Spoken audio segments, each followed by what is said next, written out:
Hello friends, welcome to MKH। I am Sneha Singatia and जैसा कि आप जानते हैं कि हमने बाइनोमियल थ्योरम जो है चैप्टर हमारा स्टार्ट किया था। एक वीडियो हमारी हो चुकी थी जी, ठीक है, और काफ़ी चीज़ें हमने उसके अंदर देखी थी। तो थोड़ा सा हम जो है मेन चीज़ें देखते हुए चलते हैं। जैसा कि हमने देखा था कि जो हमारा बेसिक सा एक्सप्रेशन होता है कि जो भी हमारा a+b मान लीजिए इसकी पावर्स n है, तो इसका जो एक्सप्रेशन होता है वो क्या होता है जी।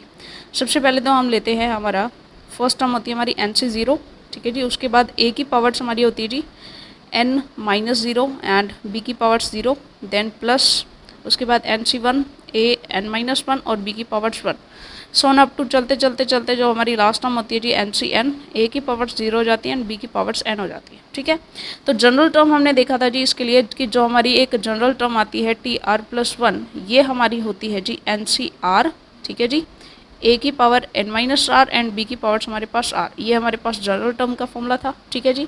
और वैसे बेसिकली अगर हम देखें नंबर ऑफ टर्म्स के लिए, तो अगर हमारे पास कुछ इस टाइप से है a+b इसकी पावर्स n है, तो इसके अंदर जो नंबर ऑफ टर्म्स होंगी वो हमारे पास कितनी हो जी n+1 क्या होती है हमारे पास नंबर ऑफ टर्म्स होती हैं, ठीक है। ये चीज़ें हमने लास्ट वीडियो में देखी थी। एक और चीज़ कि मान लीजिए यहाँ पर हमारे पास मोर देन 2 टर्म्स है, मान लीजिए इस टाइप से है, ठीक है। तो यहाँ पर यानी कि k इक्वल्स टू 3 टर्म्स हमारी आ चुकी है। तो इसके लिए जो फॉर्मूला होता है that is n+k-1 c k-1, तो ये फॉर्मूला भी हमने देखा था नंबर ऑफ टर्म्स के लिए, ठीक है जी। अब लास्ट में हमने जहाँ पर छोड़ा था वो हमारा क्या था जी कि मान लीजिए हमारे पास कुछ ऐसा हो कि a+b इसकी पावर्स हमारे पास n है और एक हमारे पास है जी a+b और इसकी पावर्स हमारे पास माफ़ कीजिएगा a-b है, मान लीजिए a-b और इसकी पावर भी हमारे पास n है, यानी एक एक्सप्रेशन हमारे पास प्लस में है और एक हमारे पास माइनस में है। इसके लिए हम देखेंगे तो इसके लिए n+1 टर्म्स होंगी ऑब्वियसली, इसके लिए भी नंबर ऑफ टर्म्स जो है n+1 होंगी, इसमें कोई डाउट नहीं है। बट व्हाट इफ़ हम इनका एडिशन ले लें या इनका सब्ट्रैक्शन ले लें, तो ऑल ओवर इनके अंदर टोटल सॉल्व करने के बाद कितनी नंबर ऑफ टर्म्स आएंगी, ठीक है जी। ये हमने क्वेश्चन देखा था कि मान लीजिए हमारे पास कुछ क्वेश्चन है इस टाइप से कि 2x+1 और इसकी पावर्स 8, इसमें से हम सब्ट्रैक्ट कर रहे हैं जी 2x - y और इसकी पावर्स 8, तो इसके पूरे एक्सप्रेशन के अंदर नंबर ऑफ टर्म्स क्या होंगी जी, ये हमने देखना था। तो ये क्वेश्चन जो है इस क्वेश्चन पर हमने लास्ट हमारी प्रीवियस वीडियो के अंदर छोड़ा था। तो चलिए आज हम देखते हैं जी कैसे हम इस तरह से एडिशन और सब्ट्रैक्शन वाले जो एक्सप्रेशंस होते हैं उनके अंदर नंबर ऑफ टर्म्स देखते हैं। तो बिल्कुल सिंपल सा हमारा मेथड है, तो स्टार्ट करते हैं जी हम। सबसे पहले देखिए इसके मेथड के लिए हमें ये देखना होता है कि हम सबसे पहले लेकर के चलते हैं जी x+y और इसकी पावर्स n। अब देखिए जब सारी के सारे दोनों के दोनों पॉजिटिव हैं तो इसके अंदर नंबर ऑफ पॉजिटिव टर्म्स हमारे पास कितनी आने वाली हैं, नंबर ऑफ पॉजिटिव, क्योंकि सारी की सारी जितनी भी हैं सारी की सारी पॉजिटिव ही होंगी, इसलिए ये हो जाएगा जी n+1। और नेगेटिव टर्म्स इसके अंदर कितनी होंगी जी, नेगेटिव टर्म्स इसके अंदर 0 हो जाएंगी। 0 इसलिए हो जाएंगे क्योंकि जब नेगेटिव है ही नहीं तो नेगेटिव टर्म्स नहीं होंगे, ठीक है। सेकेंडली अगर हमारे पास x - y आ जाए और इसकी पावर्स n हो, अब इसके अंदर हमारे पास नेगेटिव टर्म्स कितनी होंगी, सबसे पहले हमें देखना है जी नेगेटिव टर्म्स। तो इसके लिए नेगेटिव टर्म्स का फॉर्मूला होता है जी ग्रेटेस्ट इंटीजर ऑफ n+1/2, ठीक है जी। यानी कि आपके पास जितनी भी पावर्स हैं उसमें +1 करें और उसको 2 से डिवाइड कर दें और उसका ग्रेटेस्ट इंटीजर ले लें, ठीक है। और पॉजिटिव टर्म्स कितनी होंगी, अब आपको पता ही कि इसके अंदर टोटल टर्म्स तो हमारे पास क्या हो जाएगी n+1 हो जाएगी, इसमें भी टोटल टर्म्स n+1 थी, ठीक है। n+1 में से इतनी तो हमारी नेगेटिव टर्म्स हो गई, तो फिर पॉजिटिव टर्म्स क्या बचेगी कि हम n+1 में से जितनी भी हमारी नेगेटिव टर्म्स हैं वो अगर हम माइनस कर दें, ध्यान रखिएगा ये ब्रैकेट नहीं है नॉर्मल, बल्कि ये ग्रेटेस्ट इंटीजर फंक्शन है, ठीक है। अगर ऐसा कर दें तो हमारे पास नेगेटिव टर्म्स कितने होंगे, ये नंबर्स आ जाएंगे, ठीक है। सो अब देखिए हमारे पास इतना हमें पता चल गया कि पॉजिटिव टर्म्स कितनी है, नेगेटिव टर्म्स कितनी हैं। अगर हमें इतना पता चल गया, अब एक बार इनको क्लियर कर लेते हैं जी थोड़ा सा कि ऐसा क्यों हो रहा है। देखिए सिंपल सी बात, फॉर एग्जाम्पल हमारे पास x - y की स्क्वायर है, ठीक है, यानी कि n कितना है जी हमारे पास 2 है, ठीक है। अब नेगेटिव टर्म्स देखते हैं इसके अंदर कितनी हो सकती हैं। नेगेटिव टर्म्स बेसिकली आपको पता है कि इसका एक्सप्रेशन क्या हो जाएगा, x² + y² - 2xy हो जाएगा, तो नेगेटिव टर्म 1 होंगी और पॉजिटिव टर्म्स 2 होने वाली है। तो एक्चुअल में फॉर्मूला से देखते हैं कि क्या वाकई सही है या नहीं है। तो n कितना है जी हमारे पास 2 है, तो 2 + 1/2, तो ये आ जाएगा ग्रेटेस्ट इंटीजर फंक्शन में हमारे पास आ जाएगा 1.5 और ग्रेटेस्ट इंटीजर से बाहर निकालेंगे तो ये आ जाएगा 1, यानी कि नेगेटिव टर्म्स हमारे पास कितनी है 1, बिल्कुल सही बात। और हमें पता है कि n+1 टोटल टर्म्स होती हैं, तो 2+1 यानी कि 3 टोटल टर्म्स में, और 3 में से एक नेगेटिव है, तो पॉजिटिव कितनी रह जाएंगी, पॉजिटिव रह जाएंगी हमारे पास 2 टर्म्स। ठीक है जी, तो 3 हमारी टोटल टर्म्स है, 1 हमारी नेगेटिव टर्म है, तो हमारे पास पॉजिटिव टर्म्स में आ जाएगी, यानी कि फॉर्मूला हमारा बिल्कुल सही है। ठीक है, अब हम चलते हैं कि बेसिकली आपने ये तो देख लिया, ठीक है जी, आपने ये तो देख लिया सिंपली कि किस टाइप से हमारे पास कितनी कितनी टर्म्स होती हैं। अब हम इनका यूज़ करते हैं कि अगर इन दोनों टर्म्स का हम एडिशन कर रहे हैं तो आप देखेंगे कि जितनी इसमें नेगेटिव टर्म्स हैं वो सारी की सारी इसकी पॉजिटिव टर्म्स से, मतलब जितनी भी इसके अंदर नेगेटिव टर्म्स है वो सारी कैंसिल हो जाएंगी अगर हम एडिशन कर रहे हैं, और अगर हम सब्ट्रैक्शन कर रहे हैं तो पॉजिटिव टर्म्स कैंसिल होंगी, ना कि नेगेटिव टर्म्स। ठीक है, तो थोड़ा सा देख करके देखें।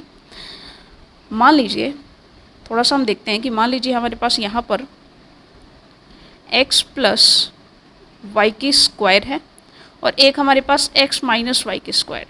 ठीक है जी, तो ये बेसिकली किसके इक्वल होगा, x² + y² और प्लस में हो जाएगा हमारे पास 2xy।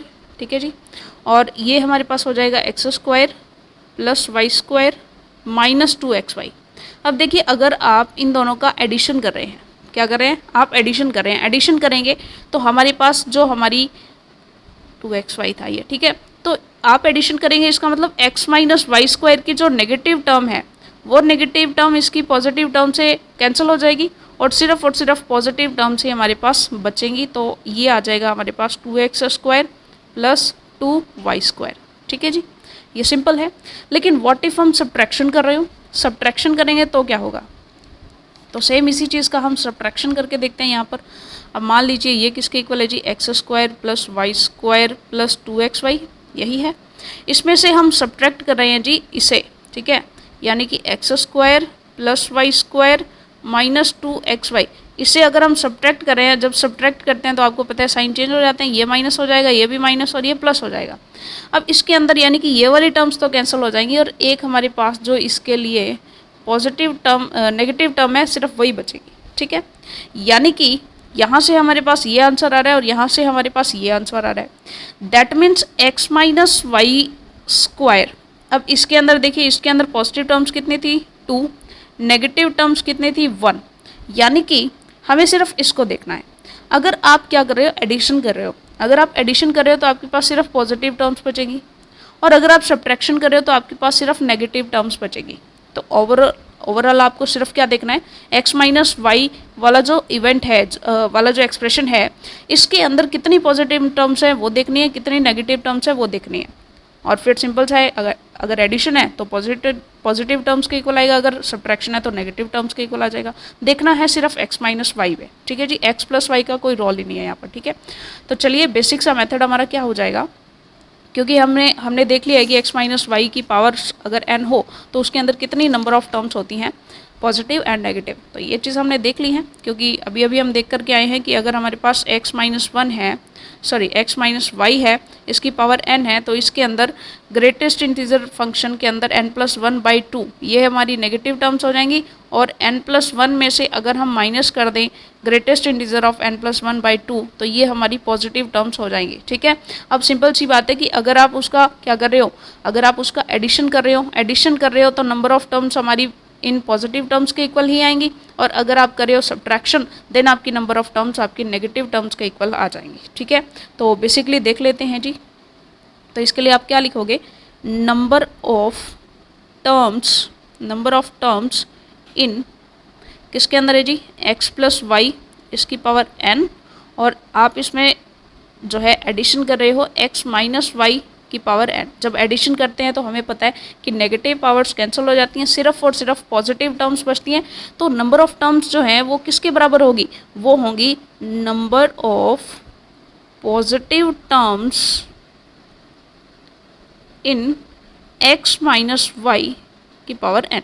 यानी कि सिर्फ इसे देखना है, इसके अंदर जितनी पॉजिटिव टर्म्स है सिर्फ उतनी ही नंबर ऑफ टर्म्स आपके इस पूरे के पूरे एक्सप्रेशन के अंदर बचेगी। बिल्कुल क्लियर है जी।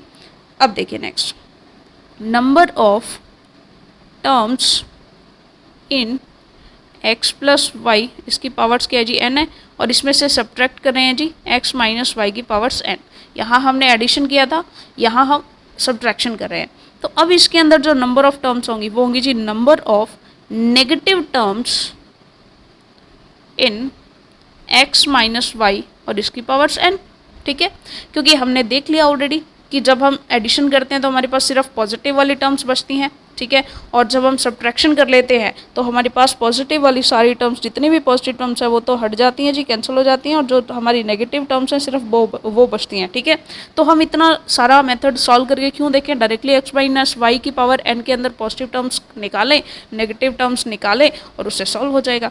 अब बात आई कि निकालें कैसे, तो हमारे पास सिंपल सा मेथड है जी, इसके लिए पॉजिटिव टर्म्स और इसके लिए नेगेटिव टर्म्स। नेगेटिव टर्म्स होती हैं हमारी सिंपल सा greatest integer function of n+1/2 and जो पॉजिटिव टर्म्स होती है वो होती है जी n+1 में से आप माइनस कर दो greatest integer function of n+1/2। So it is very very simple, ये हमारा ग्रेटेस्ट इंटीजर फंक्शन है जी, ठीक है। सो ऐसा करने से आपके पास आंसर आ जाता है। फॉर एग्जाम्पल, एक एग्जाम्पल लेते हैं हम, सिंपल सा हमारे पास जो है, मान लीजिए कैसे किया आपने, तो सिंपल सी बात है कि x प्लस वाई इसकी स्क्वायर है प्लस x माइनस वाई की स्क्वायर है। ये हमें पता है कि x square plus y square के इक्वल आने वाला है, क्योंकि यहाँ पर जो 2xy आएगा और यहाँ पर जो -2xy आएगा, एडिशन से ये कट जाएंगे, सिर्फ जो स्क्वायर्स वाली फॉर्म है ये बचेगी, ठीक है। तो ये तो क्लियर है हमें, ठीक है। इसका मतलब है नंबर ऑफ टर्म्स कितनी है जी, 2 है। नंबर ऑफ पॉजिटिव टर्म्स है, ठीक है, क्योंकि एडिशन किया तो number of positive terms in x minus y की पावर स्क्वायर, ठीक है। तो इसके अंदर पॉजिटिव टर्म्स निकालो, उतनी ही आपकी पूरे एक्सप्रेशन के अंदर पॉजिटिव टर्म्स हो जाएंगे, ठीक है। अब इसका एक एग्जांपल कर लेते हैं जी, सिंपल सा कोई भी एग्जांपल ले लेते हैं हम, ठीक है। फॉर एग्जांपल हमारे पास ये है कि आपके पास x प्लस वाई इसकी पावर्स 34 है एंड प्लस में है जी x माइनस वाई इसकी पावर्स 34। अब बताइए इसके अंदर नंबर ऑफ टर्म्स कितने होंगे। तो नंबर ऑफ टर्म्स के लिए क्या करेंगे, अब हमें पता है कि ये जो है number of positive terms in x minus y इसकी पावर 34 इसके बराबर होगी, यानी जितनी इसके अंदर पॉजिटिव टर्म्स होंगी एडिशन किया तो उसके बराबर होगा। अब पॉजिटिव टर्म्स निकालने के लिए क्या करते हैं, हमें पता है कि x माइनस वाई इसकी पावर्स कितनी है जी 34 है, यानी n हमारे पास कितना है, n हमारे पास 34 है, ठीक है। इसके लिए जो नेगेटिव पावर्स हैं वो क्या आएंगी, वो आएंगी जी 34 + 1/2 इसका ग्रेटेस्ट इंटीजर फंक्शन, तो ये हो जाएगा 35/2 विच इज़ इक्वल टू 17.5 और इसका आंसर आएगा जी 17, ठीक है। तो नंबर ऑफ नेगेटिव टर्म्स हमारी 17 हो गई। नंबर ऑफ टोटल टर्म्स हमारी क्या हो जाएंगे, टोटल टर्म्स हो जाएंगी हमारी n+1, तो टोटल टर्म्स हमारी क्या हो जाएंगे जी 35 हो जाएंगे। और हमें निकालना है पॉजिटिव टर्म्स। देखिए टोटल टर्म्स हमारे पास 35 है, नेगेटिव टर्म्स 17 है, तो पॉजिटिव टर्म्स कितनी आ जाएंगी, पॉजिटिव टर्म आ जाएंगे total minus negative terms which is equal to 18, ठीक है जी। अब इसका आंसर हमारे पास डायरेक्टली क्या आ जाएगा जी 18 आ जाएगा, यानी कि जो आपने एडिशन किया है इन दोनों का, इसके अंदर जो नंबर ऑफ टर्म्स होंगी वो डायरेक्टली 18 हो जाएंगी, क्योंकि 17 जो हमारी नेगेटिव थी वो तो हमारी कैंसिल हो गई, सिर्फ और सिर्फ कितनी बचेंगी जी 18 टर्म्स हमारी बचेंगी। ओके, सो होपफुली आपको क्लियर होगा, ठीक है। अब थोड़ा सा क्वेश्चन जो होता है, क्वेश्चंस के अंदर और ट्विस्ट हम डालते हैं, ठीक है जी। जैसे मान लीजिए कुछ इस टाइप का हमारे पास क्वेश्चन आ जाए, अब तक तो हमारे पास सिंपल था, कुछ इस टाइप का आ जाए कि 5 इसकी पावर हमारे पास है 1/2 प्लस 7 इसकी पावर है जी 1/8 और इन सभी की पावर है जी 1024, ठीक है जी। इसके अंदर नंबर ऑफ इंटीग्रल टर्म्स क्या होंगी, नंबर ऑफ इंटीग्रल टर्म्स, ठीक है जी। अब ऐसा ट्विस्ट आ गया तो अब इसके अंदर क्या होगा, क्योंकि या तो आप कहें कि इसके अंदर टोटल नंबर ऑफ टर्म्स तो क्या हो जाएंगी जी, total number of terms, total number of terms तो हम जानते हैं सिंपली n+1 होता है, तो हम 1024 + 1 करेंगे तो ये हमारे पास आ जाएगी जी 1025, ठीक है। ये तो सिंपल आ गया, बट ये सारी की सारी टर्म्स वो होंगी जो इन एक्सप्रेशंस के अंदर आप देखेंगे तो 5 की पावर 1/2 √5 होगा एंड यहाँ पर हमारे पास 7 की पावर जो है वो 1/8 है, ठीक है। यानी कि इसके अंदर तो रूट्स हैं, nth रूट है, 8th रूट है, 2nd रूट है, यानी जो हमारा एक तो हमारा रूट है सिंपली और एक हमारा 8th रूट है, ठीक है। अब अगर ऐसा है तो वो इंटीग्रल टर्म्स तो नहीं होंगी, ठीक है। तो हमें तो देखना है जी सिर्फ और सिर्फ इंटीग्रल टर्म। तो ऐसा जब होता है हमारे पास तो उस केस के अंदर हम क्या करते हैं जी, जैसे मान लीजिए हमारे पास क्या है, अब ऐसा केस जब आता है तो उसके अंदर हम निकालते हैं सबसे पहले उसकी जनरल टर्म। तो देखिए जनरल टर्म क्या होगी, सबसे पहले जनरल टर्म इस क्वेश्चन के लिए क्या हो जाएगी जी, जो हमारी TR+1 है ये हमारी हो जाएगी NCR, और जो हमारा x है इसकी पावर्स हो जाती है जी n-r, और जो हमारा y है उसकी पावर होती है r। ये हमारी nth टर्म होती है। अब इस क्वेश्चन के अकॉर्डिंग, क्योंकि इसमें क्या है जी, एक तो हमारा x तो हमारा क्या है जी, x हमारा है 5⁻1/2, y है हमारा 7 की पावर 1/8, ठीक है। अब इसके अंदर ये इसकी पावर्स हो जाएंगी जी n-r। अब हमें पता है n कितना है यहाँ पर, n सिंपली कितना है जी, ये हमारी TR+1, ठीक है जी। अब देखिए n है यहाँ पर 1024, ठीक है, तो 1024 CR, ओके। और यहाँ पर हम कर देंगे 1024 -r, और यहाँ पर हो जाएगा r। तो ये हमारी हो गई जी जनरल फॉर्म, ठीक है जी, इस क्वेश्चन के लिए पर्टिकुलर।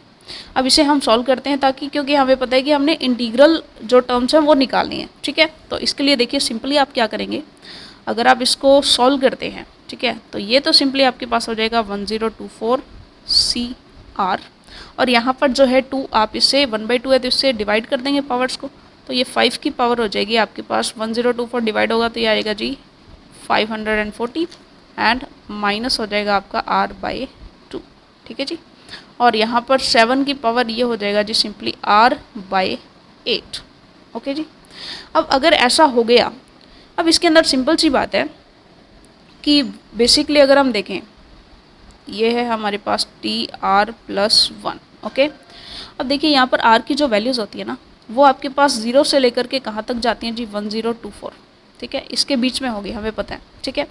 बट यहाँ पर क्या होता है बेसिकली, इसके अंदर R की आप सारी की सारी वैल्यूज़ नहीं लेंगे, आप इसके अंदर वो वाली वैल्यूज़ लेंगे ताकि आपके पास सिर्फ और सिर्फ इंटीग्रल वैल्यूज़ आए, और इंटीग्रल वैल्यूज़ के लिए आपको R/8 का इंटीग्रल होना बहुत ज़रूरी है, ठीक है, और R/2 का इंटीग्रल होना बहुत ज़रूरी है, क्योंकि यहाँ पर देखिए एक्सप्रेशन कुछ इस टाइप का है, ठीक है, यहाँ पर 8th रूट है। अब देखिए जो 8 का मल्टीपल होगा तो वो 2 का मल्टीपल तो होगा ही होगा, ठीक है, तो इसको तो इग्नोर मार दी। सिर्फ और सिर्फ 8 का अगर हम देखें कि R की कुछ ऐसी वैल्यूज़ हमें लेनी है जो 8 का मल्टीपल होना चाहिए, ठीक है जी। तो R की जो वैल्यूज़ हैं वो हमारे पास क्या क्या हो सकती हैं, R की वैल्यू 0, 8, ठीक है, और ये टोटल हमारे पास 1024 इस टाइप से हो सकती है, यानी कि टोटल हमारे पास टर्म्स यहीं आएंगी, ठीक है जी। यानी कि जो भी आप यहाँ से टर्म्स निकालेंगे, R की वैल्यूज़ आप सिर्फ यही पुट करेंगे, ठीक है। यानी कि फर्स्ट टर्म के अंदर आपका R 0 होगा, सेकंड टर्म के अंदर आपका R 8 होगा, और लास्ट टर्म के अंदर आपका जो R है वो 1024 इसके इक्वल होगा, ठीक है जी। अब ये तो क्लियरली एक AP है।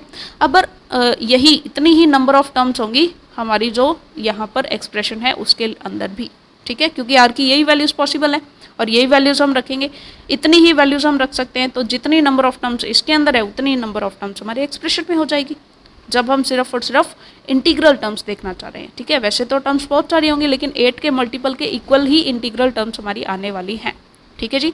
बेसिकली जब हम R इक्वल्स टू सॉरी लिखने में थोड़ा सा दिक्कत, R इक्वल्स टू 0 रखेंगे तब हमारी इंटीग्रल टर्म आएगी।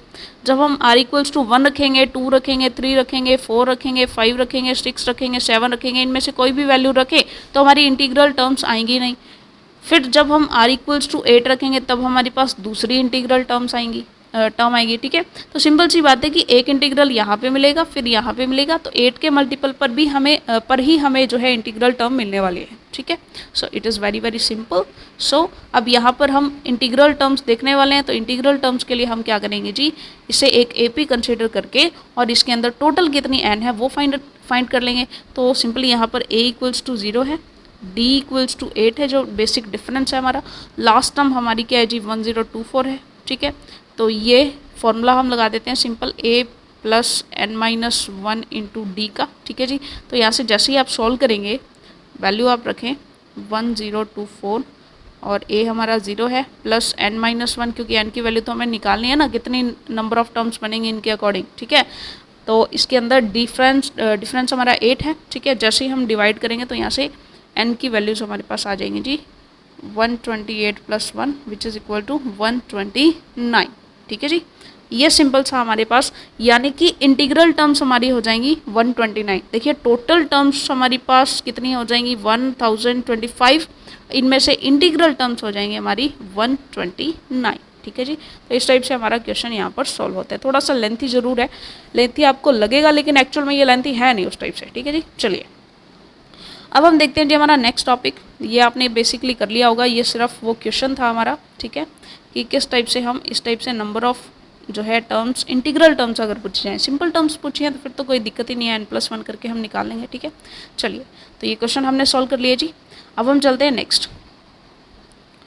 अब एक वेरी इंपॉर्टेंट टास्क आता है जी इसके अंदर मिडल टर्म निकालने का। ठीक है, मिडल टर्म तो वेरी वेरी इंपॉर्टेंट है ये। ठीक है, चलिए सबसे पहले देखिए, मान लीजिए हमारे पास ये जो हमारा एक्सप्रेशन होता है, मान लीजिए x+y, इसकी हम स्क्वायर कर रहे हैं। ठीक है, तो ये होता है हमारे पास x² + 2xy + y²। ठीक है जी। अब इसके अंदर आप देखेंगे ये हमारी मिडल टर्म है। ठीक है, यानी कि नंबर ऑफ टर्म्स हमारे पास कितने हैं, नंबर ऑफ टर्म्स हमारे पास वैसे बेसिकली यहाँ पर जो पावर्स हैं वो तो 2 है, और नंबर ऑफ टर्म्स हमारे पास n+1 = 3 है। जब नंबर ऑफ टर्म्स हमारे पास 3 हैं तो मिडल टर्म हमारे पास कितनी हो जाएंगी जी, मिडल टर्म हमारे पास 1 आएगी। ठीक है, अगर हम देखें x+y, इसकी पावर्स हम अगर क्यूब करें, ठीक है जी, क्यूब करें तो ये हो जाएगा x³ + 3x² + 3xy³, सॉरी यहाँ पर हो जाएगा y²। ठीक है जी, y² प्लस यहाँ पर हो जाएगा y³। अब इसके अंदर यहाँ पर पावर्स तो कितनी है, 3 हैं, नंबर ऑफ टर्म्स हमारे पास कितनी है जी, 4 हैं। यानी कि जब नंबर ऑफ टर्म्स हमारे पास इवन है तो उस केस में हमारे पास जो मिडल टर्म्स है वो 1 नहीं होगी, बल्कि मिडल टर्म्स हमारे पास टोटल 2 हो जाएंगी, क्योंकि अब इन दोनों में से कौन सी मिडल मानोगे, तो दोनों को ही हमें मिडल मानना पड़ेगा। 1 सेकेंड माफ़ कीजिएगा।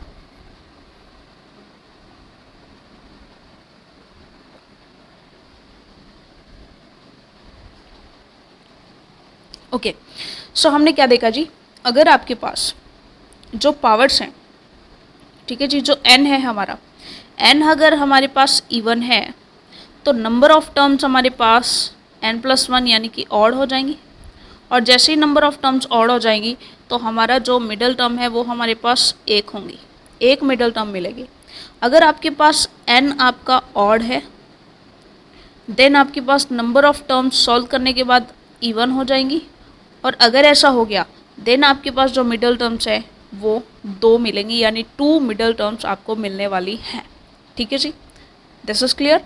दैट मीन्स अगर हम इसका लॉजिक बनाएं मिडल टर्म्स का, तो मिडल टर्म्स के लिए हमारे पास क्या रहेगा जी, अगर हमारे पास n क्या है, n अगर हमारे पास इवन है, n अगर हमारे पास इवन है then number of terms, n अगर हमारे पास इवन है then number of terms, number of terms यानी कि n+1 ये हमारे पास ऑड हो जाएंगी, और जैसे ही ऑड हो जाएंगी तो इसके अंदर इवन के अंदर हमारे पास मिडल टर्म्स, मिडल टर्म्स कितनी हो जाएंगी जी, मिडल टर्म 1 टर्म होंगी। ठीक है, नेक्स्ट देखते हैं, अगर हमारे पास n क्या है जी, ऑड है, n हमारे पास अगर कोई ऑड नंबर है, अगर ऐसा हुआ तो जो हमारा नंबर ऑफ टर्म्स है जी n+1, नंबर ऑफ टर्म्स है n+1, ये हमारी हो जाएंगी इवन, और अगर ये इवन हो गई तो इसके लिए जो मिडल टर्म आएंगी वो नंबर में कितनी होंगी जी, 2 मिडल टर्म्स हमारे पास बचेंगे। ठीक है जी, क्योंकि अगर हमारे पास 4 हैं, 4 टर्म्स हैं, 4 टोटल नंबर ऑफ टर्म्स है, इनमें से मिडल टर्म्स 4 में से कितने ले सकते हैं, 2 लेंगे, क्योंकि 2 बीच वाली में से कौन सी को मिडल टर्म कंसिडर करेंगे। ठीक है, तो बेसिकली क्या होगा, n जब हमारा इवन होगा तो मिडल टर्म हमारे पास 1 ही आएगी, और n जब हमारा ऑड होगा तो हमारे पास मिडल टर्म कितने आएगी जी, 2 मिडल टर्म्स आएंगी। अब आएंगी कौन कौन सी, तो वो देख लेते हैं जी। जब हमारे पास n हमारा इवन है तो नंबर ऑफ टर्म्स हमारे पास n+1 है, यानी कि ऑड है, उस केस में मिडल टर्म जो हमारी 1 आएगी तो वो किसके बराबर होगी, वो होगी n+2/2। ठीक है जी, या फिर इसे आप ये कह सकते हैं कि n/2 + 1, ये वाली जो टर्म होगी यही हमारी मिडल टर्म हो जाएंगी। ठीक है जी, अब इसका एग्जाम्पल भी हम करेंगे। एग्जाम्पल चलिए पहले एग्जाम्पल कर ही लेते हैं जी, इसके साइड में एग्जाम्पल करते हैं थोड़ा सा। अब n हमें इवन लेना है, तो इवन के लिए हम क्या करते हैं, मान लीजिए x प्लस वाई इसकी स्क्वायर लेते हैं हम, ठीक है। इसकी स्क्वायर लेते हैं तो हमें पता है इसकी मिडिल टर्म होती है हमारी 2xy, जो कि हमारी इसकी सेकंड टर्म होती है, ठीक है, सेकंड टर्म होती है। अब देखिए यहाँ पर n है हमारा 2, तो हम देखते हैं 2/2 प्लस 1, तो ये आ जाएगा सेकंड, बिल्कुल सही है, सेकंड टर्म हमारी हो जाएगी, ठीक है। तो सेकंड टर्म ही इसकी मिडिल टर्म हो जाएगी, तो ये बिल्कुल सेट बैठ रहा है हमारा, ठीक है। इसी टाइप से आप पावर 4 करके भी कर सकते हैं, लेकिन फ़िलहाल हम इसे एक बार हटा रहे हैं जी, ठीक है। अब हम देखते हैं हमारे लिए बेसिक सा कि कैसे ऑड के लिए हम क्या करेंगे। तो ऑड के लिए जो हमारी मिडिल टर्म्स होती हैं वो कैसे निकलेंगी, तो सिंपल सी बात, ऑड के लिए क्योंकि मिडिल टर्म्स हमारी 2 निकलेंगी, तो वो 2 मिडिल टर्म्स हमारी कौन कौन सी होंगी। एक तो हमारा होगा जी n+1/2th टर्म, ठीक है, ये वाली, और एक हमारी हो जाएगी जी n+3/2th टर्म, ठीक है, ऐसा हमारे पास हो जाएगा, ठीक है जी। अब एग्जाम्पल ले लेते हैं, मान लीजिए हमारे पास n हमारे पास ऑड है, ठीक है। एग्जाम्पल हमने क्या लिया जी, n हमारे पास ऑड है तो हम x प्लस वाई इसकी क्यूब का एग्जाम्पल ले लेते हैं। अगर हमारे पास ऑड है तो नंबर ऑफ टर्म्स हमारे पास क्या आ जाएंगी, x³ y³ माफ़ कीजिएगा 3x² y and 3y² x and y³, ठीक है जी। अब इसके अंदर मिडल टर्म्स हमारी क्या हो जाएंगी, एक तो हमारी दूसरी टर्म और एक हमारी थर्ड टर्म, ठीक है। तो देखते हैं क्या ऐसा बनता है क्या। n हमारे पास 3 है, ठीक है, तो करके देखते हैं 3+1/2th टर्म, तो ये हो जाएगा 4/2 यानी कि सेकंड, बिल्कुल सही, और 3+3/2 यानी कि 6/2 यानी कि थर्ड टर्म, बिल्कुल सही। तो सेकंड एंड थर्ड यही हमारी मिडिल टर्म हो जाएंगी, तो बिल्कुल सही। जो हमने किया, क्या किया जी, हमने देखा कि अगर हमारे पास n जो है वो इवन है तो नंबर ऑफ टर्म्स हमारे पास n+1 है, यानी कि ऑड है तो मिडिल टर्म्स हमारे पास एक ही मिलेंगी, और अगर हमारे पास n जो है वो ऑड है देन हमारे पास नंबर ऑफ टर्म्स n+1 जो है इवन होगी और मिडिल टर्म्स हमारी 2 मिलेंगी जो इस टाइप से होंगी, ठीक है जी। तो ये चीज़ हमने देख ली है। सो बेसिक सी चीज़ है। इसके लिए कोई एक एग्जाम्पल हम कर लेते हैं ताकि थोड़ा सा आपको क्लियर हो जाए। फॉर एग्ज़ाम्पल, ये हमारे पास कुछ इस टाइप से क्वेश्चन है कि आपके पास एक्सप्रेशन है x-1/2y, ठीक है जी, और इसकी पावर है जी 10, ओके।